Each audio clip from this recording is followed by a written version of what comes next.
തിരുവനന്തപുരത്ത് മോഷണക്കേസ് പ്രതിയെ പിടിക്കാൻ കഴിയാത്തതിൽ ഖേദം പ്രകടിപ്പിച്ച് കേസ് അവസാനിപ്പിക്കാൻ ശ്രമിച്ചതായി ആരോപണം. പാറശാല പോലീസിനെതിരെയാണ് ആരോപണം ഉയർന്നിരിക്കുന്നത്. വീട് കുത്തിത്തുറന്ന് 42 പവൻ സ്വർണം മോഷ്ടിച്ചിട്ട് വർഷം 1 കഴിയാറായിട്ടും പ്രതിയെ പിടികൂടാൻ പോലീസിന് ആയിട്ടില്ല. 2024 ഏപ്രിൽ 28-നാണ് വിളപ്പിൽശാല സ്വദേശി ജിസ്മയുടെ വീട്ടിൽ നിന്നും 42 പവൻ സ്വർണം മോഷണം പോയത്. ആളില്ലാത്ത വീട് കുത്തി തുറന്നായിരുന്നു മോഷണം. 29 രാവിലെ വന്ന് ഡോറ് തുറന്ന് കിടക്കുന്നു. ഡോറിൻ്റെ ലോക്കെല്ലാം പൊട്ടിച്ചിരിക്കുന്നു. തടി കുറച്ച് പൊട്ടിയിരിക്കുന്നു. പിന്നെ ഒരു ചെയർ എടുത്ത് ചാരി വെച്ചിട്ടുണ്ട്.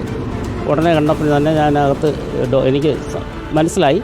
ഞാൻ പിന്നെ ഒന്നും ഡോറിലൊന്നും തൊടാതെ തന്നെ അതൊക്കെ വേറെ തുണി കൊണ്ട് ഇങ്ങനെ വെച്ചിട്ട് അകത്തോട്ട് കയറിയൊക്കെ നോക്കിയപ്പോൾ എല്ലാം വലിച്ചു വാരിട്ട് ഞാൻ ഉടൻ തന്നെ മോളെ വിളിച്ചു. ബാക്ക് നോക്കിയപ്പോൾ ബാക്ക് ഡോർ തുറന്ന് അതുവഴിയാണ് അവർ പോയിരിക്കുന്നത്.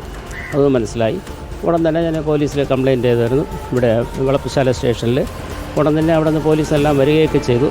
എന്നിട്ട് ഡോഗ് സ്ക്വാഡെല്ലാം വന്നിരുന്നു. നോക്കി ഇവിടെ നിന്ന് ഒരു 100 മീറ്റർ അപ്പുറം വരെ പോയിട്ട് ഒരു കടയിൽ തിണ്ണയിൽ നിന്നിട്ട് ഡോഗും പോയി. ആദ്യ ഉദ്യോഗസ്ഥർ മാറിയതോടെ കേസ് അന്വേഷണം വഴിമുട്ടി. ഈ കേസിൽ കൂടുതൽ അന്വേഷണങ്ങളൊന്നും കണ്ടെത്താനാകാത്തതിൽ ഞാനായത് ജിസ്മി ഖേദം പ്രകടിപ്പിക്കുന്നു എന്നുള്ളതിൻ്റെ താഴെ ഞാൻ ഒപ്പിടാൻ പറഞ്ഞു. അത് ഒപ്പിട്ടു. അല്ലാതെ കേസ് ക്ലോസ് ചെയ്യുന്നു അത് അവിടെ വെച്ച് സ്റ്റോപ്പ് ചെയ്യുകയാണെന്നോ ഒന്നും അതിനകത്ത് എഴുതിയിട്ടില്ലായിരുന്നു. പിന്നെ ഞാൻ ആ ഒപ്പിടാൻ പറഞ്ഞ ആ പോലീസുകാരനോട് ഞാൻ ചോദിച്ചായിരുന്നു കേസ് ക്ലോസ് ചെയ്യുകയാണോ അല്ലല്ലോ എന്ന് ഞാൻ ചോദിച്ച് ക്ലിയർ ആക്കിയിട്ട് മാത്രമാണ് അന്ന് സൈൻ ചെയ്തത്. ഉയർന്ന ഉദ്യോഗസ്ഥർക്ക് പരാതി നൽകിയതോടെ അന്വേഷണം വീണ്ടും അനങ്ങി തുടങ്ങി.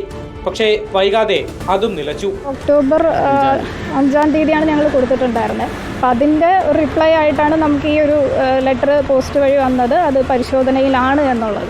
അതിനുശേഷം ഒരു അപ്ഡേറ്റും കിട്ടിയിട്ടില്ല. അന്വേഷണം നടക്കുന്നുണ്ടെന്നും പ്രതികളിലേക്ക് എത്തുന്ന തെളിവുകൾ ലഭിക്കാത്തത് പ്രതിസന്ധിയാകുന്നെന്നും പാറശാല പോലീസ്. റിപ്പോർട്ടർ, തിരുവനന്തപുരം.